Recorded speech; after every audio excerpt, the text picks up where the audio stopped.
Hello people, I am Jaby Koay. Joining us is ACHARA KIRK. Hi. Just tonight we watched Atomic Blonde, and I would like to give you guys a short review of it from our perspectives. So, I want to say right off the bat, I didn't love this movie. In fact, I don't even think that I would say that I like it. However, I still strongly recommend you to watch it, and I'm still gonna buy it. Now here's why.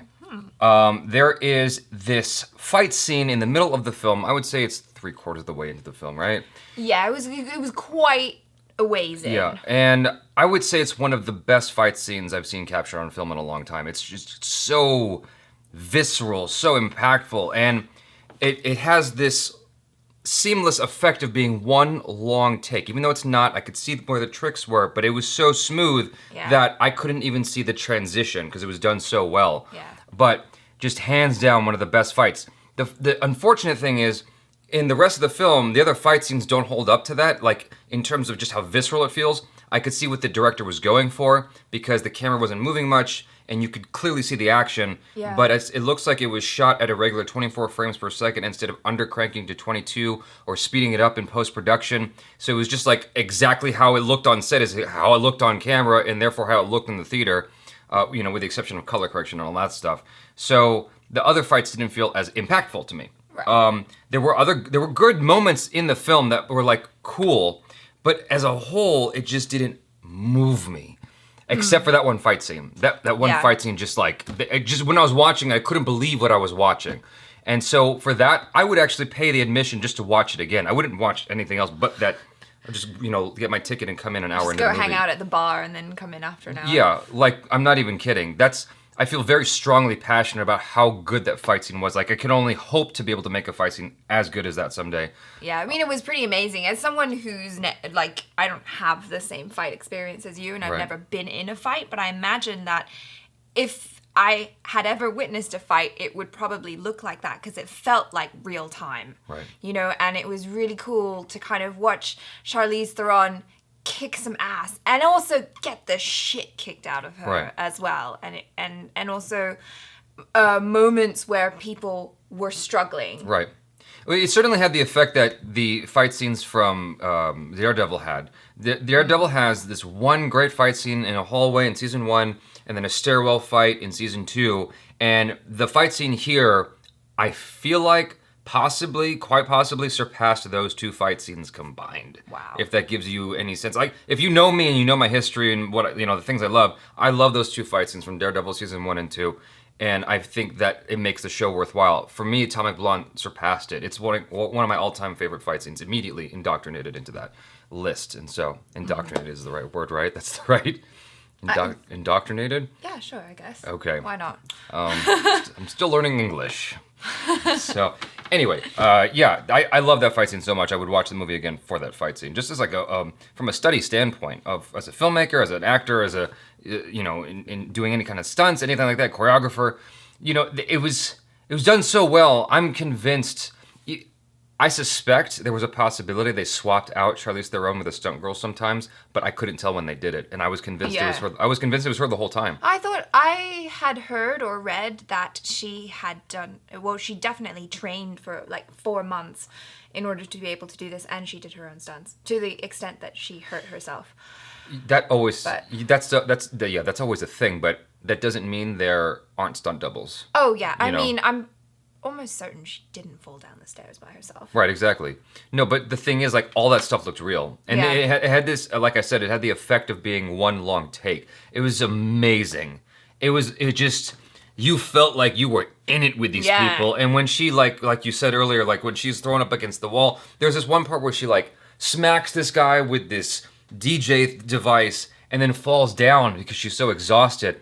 And that exhaustion adds so many levels to the fight scene. It felt so good to watch. Yeah, it felt so real because, like, no one kind of has that sort of fight and gets beat up that badly and then just stands up and is like, I'm gonna, like, you need to take that minute to be like, whoa, my ears are ringing. Right. The room is spinning, but this is survival, so instinct kicks in. Daredevil has that same effect. It's like in that hallway fight scene that I'm talking about, he gets exhausted. You see him like losing energy, and it has the feeling of just being one long take.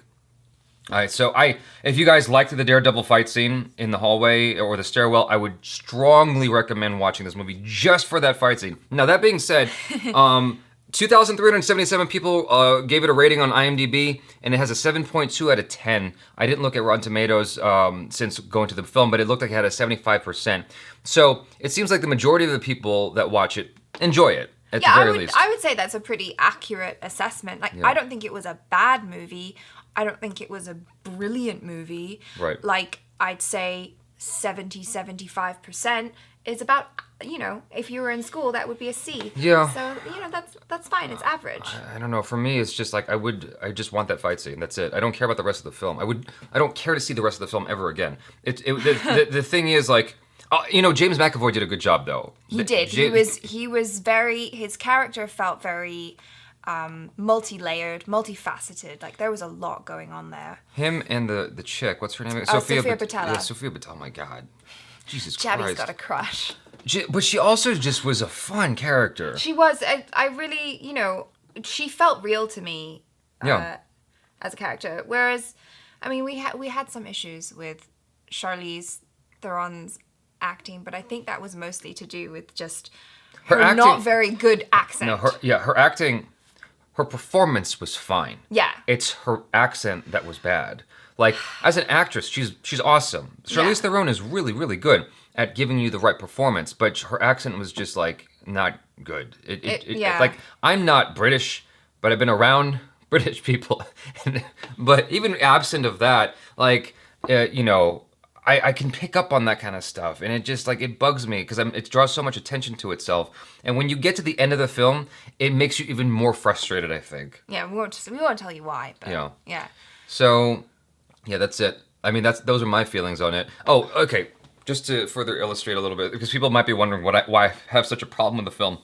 So, at one point, like, I'd say 45 minutes into the movie, I literally had to tell myself, oh, this is why this movie's happening. Like, this is her objective right now. Yeah, that's her objective. Like, I had to remind myself because the movie was losing me. Like, I didn't know why I was... At 45 minutes in, I forgot why I was watching the film. Like, what was the point of all this? It certainly felt very long to me. It was trying so hard to be cool with the font and the music and everything like that. And one of the things I mentioned earlier was there are two things that kicked off this style that we're seeing right now. And the first thing is Drive. There's something in the way Drive did its, like, font and just stylistically that has been kind of adopted and evolved, but it's all derivative of Drive in some way. Yeah, that kind of neon look. Yeah. And the other thing is this 80s throwback, which I feel, I could be wrong about this, but I feel like it kicked off with Guardians of the Galaxy. It may have been something else before that, but that's the first I really recognized this 80s nostalgic throwback coming in strong. And then you started to see that more and more with other films, of course. Especially with the music, right? I think. Because the Guardians of the Galaxy had a really strong... What's happening to my voice? Guardians of the Galaxy had a really strong 80s soundtrack, and the 80s soundtrack on Atomic Blonde is awesome. Like, I think I'm going to go out and get the soundtrack. Right, it's wall-to-wall almost 80s music. It's 80s electronic specifically, sure, which is so awesome. But its use just didn't... I don't know. There was only one time it was justifiable for me, and it's the first building fight scene where she cranks up the music. Oh, yeah. That was the only time that it actually made sense to me because she was using her environment to her advantage. Right. So the music actually played a role in that fight.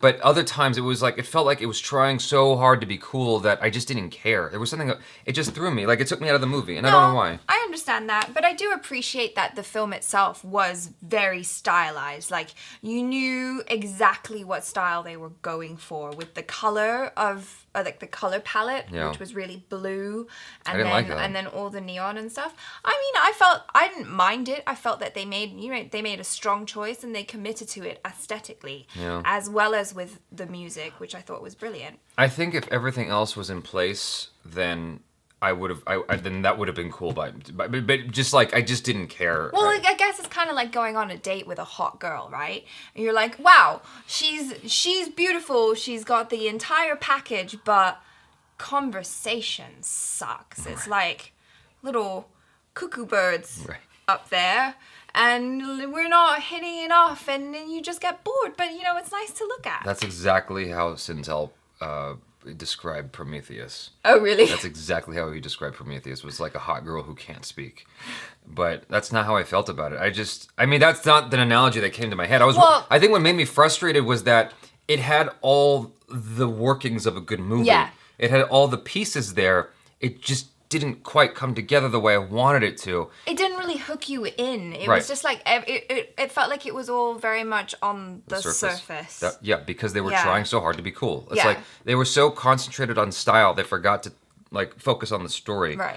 And the thing is, it sucks because there is a story there. There are like fruitful things, things that you can hook into that are there. They just didn't use it properly because it was so stylized.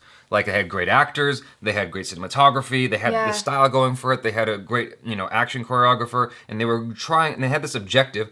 I firmly believe that the director of the film, his objective was to correct fight scenes in cinema today, because he had these locked off shots where you could clearly see the action and you can really see the actors working and doing their thing. But it's just like I said earlier, it was like it just didn't feel fast enough. And it may just be a symptom of the fact that I'm so used to seeing fight scenes now where it's a chop, chop, chop, chop, chop in your face, that when it finally does the opposite, it feels slow.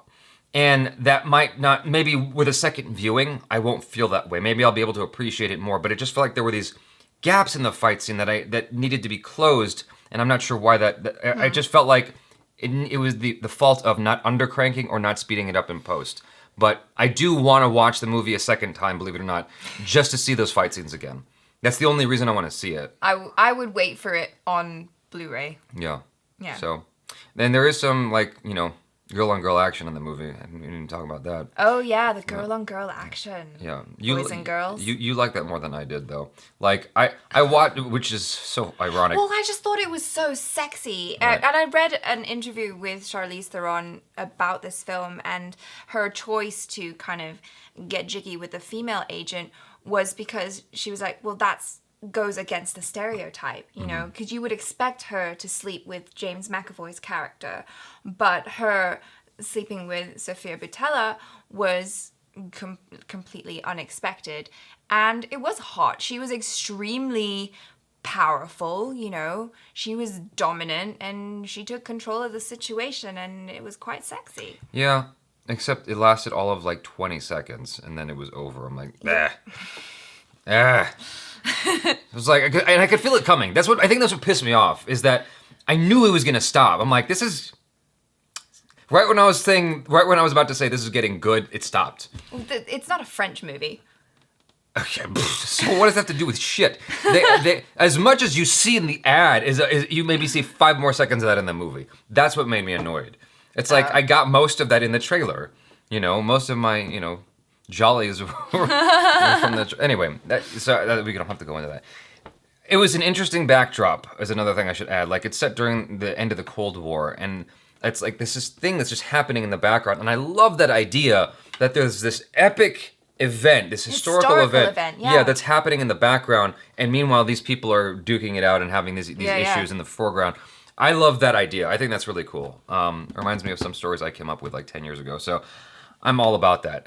So like I said, there are good things here, but the only real reason I'm recommending this movie is to watch that fight scene in the middle of the film. Like, I'm not joking. You will remember this fight scene for the rest of your life. It's that good. I was on the edge of my seat, and there were moments where I was all like, yeah. I love it. It's up there with the best of them. Like, it's so good. Now, I'm John Wick good. I liked it better than any of the action in John Wick, and I love John Wick. I mean, John Wick, the first one, not the second one. I love John Wick. I thought the gun fu action sequence stuff was just amazing. But this, what they did here was they kind of built up to it. Like they were feeding you the fight scenes, right? And they're going, oh, here's a little more, here's a little more, here's a little bit better, here's a little better, and then boom, here's this big ass fucking cool fight scene. One. Yeah. So, but I think that they needed something at the top of the film. The film, there's no fight scenes until like 30 minutes into the movie. Yeah, you have to wait a bit until you see her getting her badass action on. Yeah, but like I said, it's worth the price of it. It's worth my $14, your $14. I thought it was worth the $14 for that fight scene in the middle. You know, now I've hyped it up so much, you're gonna get there and be like, what the fuck? You guys, please subscribe to the channel. Check out our other reactions, reviews, short films, and video game related videos. I'm Jaby Koay. This is ACHARA KIRK. Peace out.